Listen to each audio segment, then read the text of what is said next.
This is Ashton with my Nursing 360 final at NDSU, my final assessment. I am performing my assessment on Leanne Norton. First, what I'm going to do is the neurological assessment. And Leanne, what I want you to do is first tell me your name, date of birth, the date, and where you are. My name is Leanne Norton. My date of birth was 2/10/1994. Today's date is May 6, 2016. And place I'm at is your apartment. What I'm assessing for there is making sure that all of the answers are correct, like the date and her date of birth.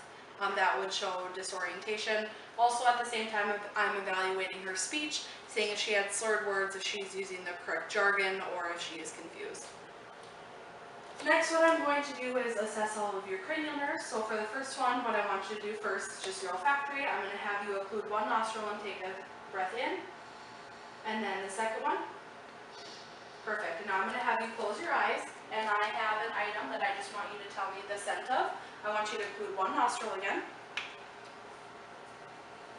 It's toothpaste. Okay, and then now include the other one. Toothpaste. Perfect. For the second cranial nerve, I do not have an ophthalmoscope, but what I would do is I would assess the eye, the optic disc, for the size, shape, color, and if there's any abnormalities. Next, for 3, 4, and 5, I'm going to assess for Perla and also the 6 cardinal fields of gaze. So what I'm going to do first is, Leanne, I just want you to look at me, and I'm going to just shine a light in your eye. I just want you to stay forward at me.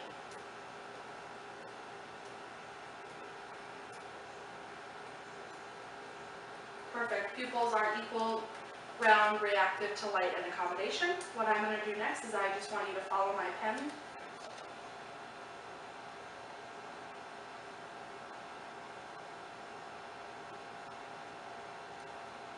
And also I'm just going to bring it towards you and then back up. Perfect. What I'm checking for here is if there's any nystagmus or any abnormalities between the two eyes.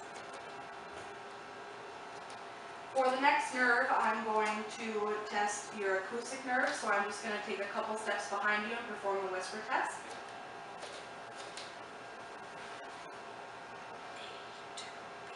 A2B. Perfect.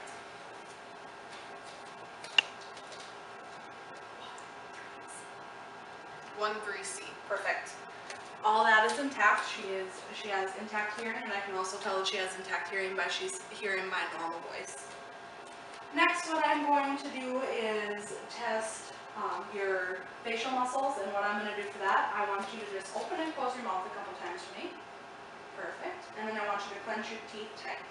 And then I'm going to try to pull down on your chin, which I can't because you are clenching, so that means that everything is working correctly. Next, what I'm going to do is I'm going to kind of combine a couple. So I want you to first just open your mouth and say ah. Perfect.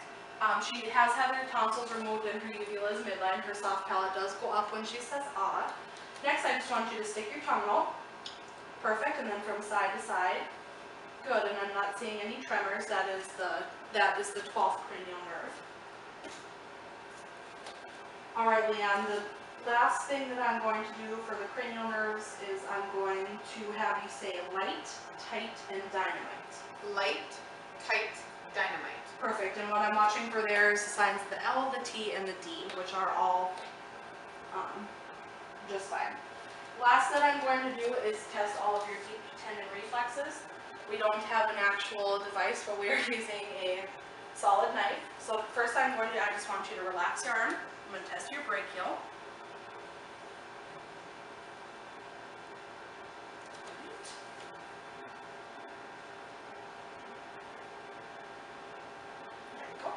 Next is your triceps, so I'm going to hold on to your arm and I just want you to kind of act like it's dead. Now this side.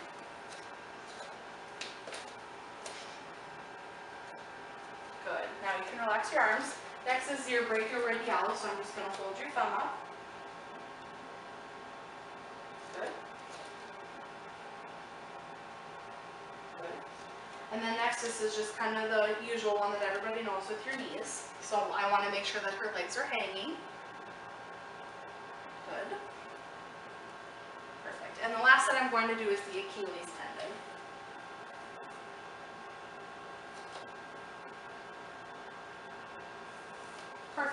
concludes my marrow assessment for this portion. The next portion of my assessment is going to be the musculoskeletal. So Leon, for this portion, I do want you to stand up, please.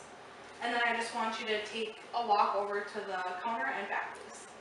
What I'm watching for here is just make sure that her gait is steady, that she's not wobbling back and forth, that she's not taking too small or too big of steps.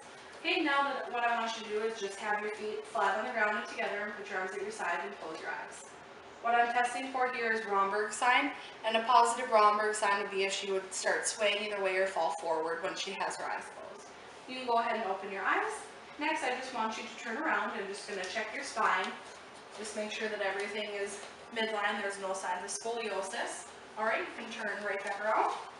And the last thing that I'm going to do is I'm just going to test your range of motion. So I want you to roll your head around, and then to each side, and then back and forth.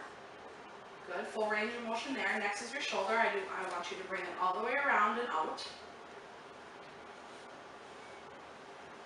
Full range of motion there. Now with your wrists, go around and then back and forth. Full range of motion there. Now next with your hips, I want you to bring it up and then down and out and down. Perfect. And now that side. Good, full range of motion. And finally, just your ankles. Make sure that you can roll them around and put them up and down. And the other side. Perfect, that is all intact. Leanne, you can go ahead and take a seat. That concludes my musculoskeletal portion of this assessment. This is now my respiratory part of my assessment. What I'm going to do first is I'm just going to look at your skin on the anterior and posterior sides of your thorax. Looking for any lesions, bumps. I can also look and see if she's using her accessory muscles when she breathes.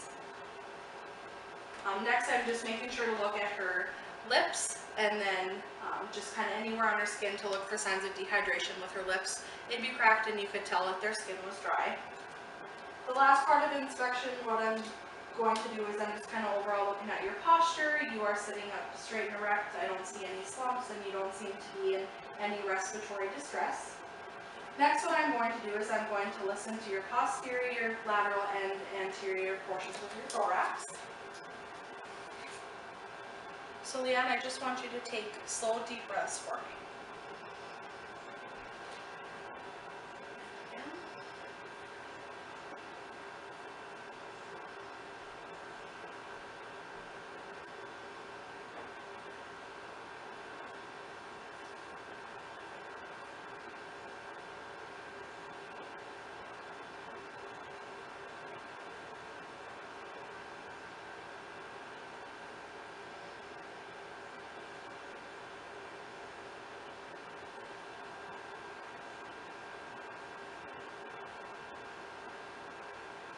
Just going to come to the front, just take a deep breath again.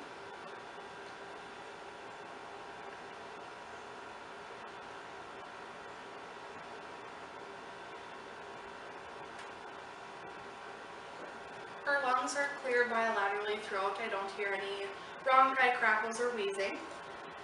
Next, after auscultation, what I'm going to do is I'm just going to percuss the posterior part of your lungs. I'm just listening for any kind of different tones. So I just want you to relax.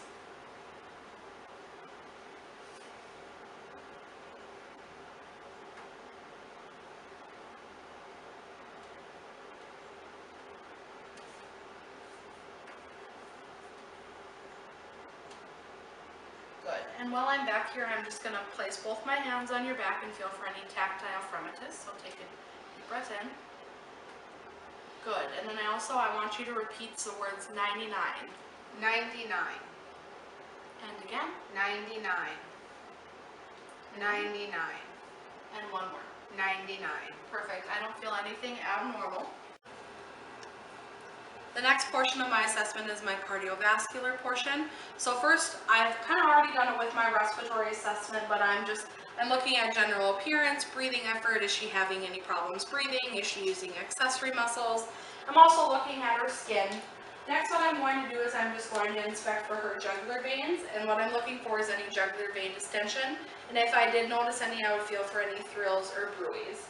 I don't see either present, which is good. Next, what I'm going to do is I'm just just going to inspect your chest just for any lesions or any concerns, and I would also ask the patient if he or she has any concerns. What's exposed? I don't see anything. And just for the purposes of this, we have kept clothing items on for the respiratory and the cardiovascular systems. Next, what I'm going to do is I'm going to inspect and palpate for any upper and lower extremity edema. I can already tell she doesn't have any edema present to her upper. You go please uncross your legs. I'm just going to feel if she has any pinning or non-pinning edema, and she doesn't. I would, if she did have pinning edema, I would grade it on a scale of 1 to 4. Next, what I'm going to do is I'm going to palpate for your PMI, which is your maximum pulse point. So what I'm going to do is I just want you to sit here and I'm going to just feel under here to find it. And then what you want to do is make sure that it's consistent with the carotid pulse. Perfect, which they are.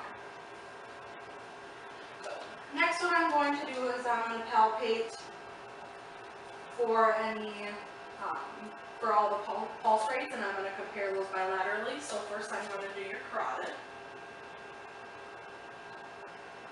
Good, those are strong and equal. Next is your brachial. Just relax your arms.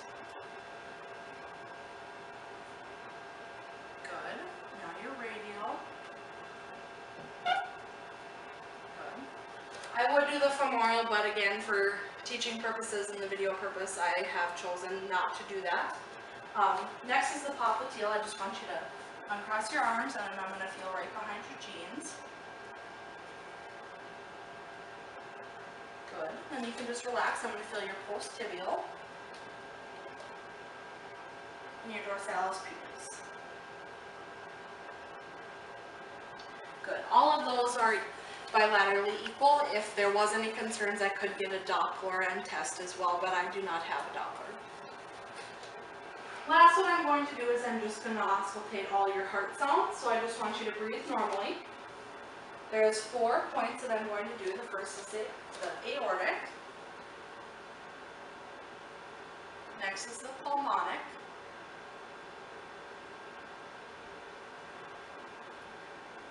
The tricuspid. And then the mitral. Sorry. Good. And what I'm listening for here is a regular rhythm. If there was anything abnormal, I would let the doctor know, and I would note any murmurs. This concludes my cardiac assessment. For this portion now is my abdominal assessment. What I'm going to do first is, Leanne, I just want you to lift your shirt up about to your bra line. And now what I'm looking for is any striae, if she has any abnormal distension. I could also see if she has any abdominal breathing, which is kind of worked into the respiratory assessment. Next, what I'm going to do is I'm going to auscultate your bowel sounds. And I'm going to start in the right upper quadrant and work my way around.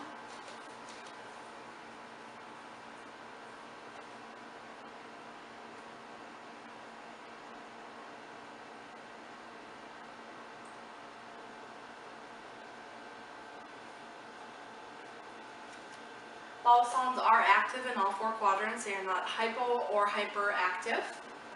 Next, what I'm going to do is I'm just going to listen for arterial and vascular venous sounds. I'm going to do the aortic first, which is midline.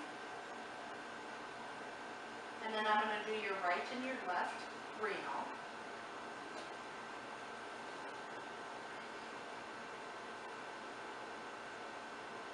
And then your iliac.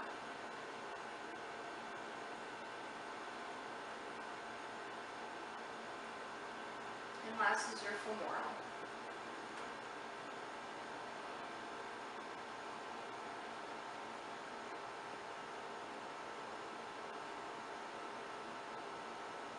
Good, I don't hear anything abnormal.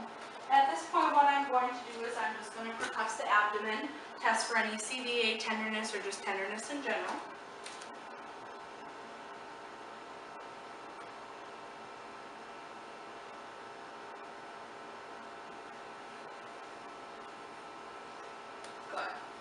Last, what I'm going to do is I'm going to start with light palpation. I'm going to note if there's any tenderness or any discomfort from the patient, and then I'm going to go into deep palpation. So Leanne, I just want you to let me know if you feel anything. It's tender.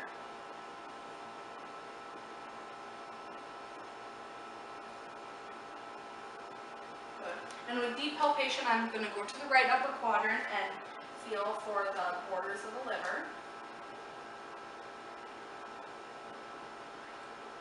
And then I'm going to do the left upper quadrant, which tests for the spleen, and I will not feel unless it's 2 to 3 times the normal size.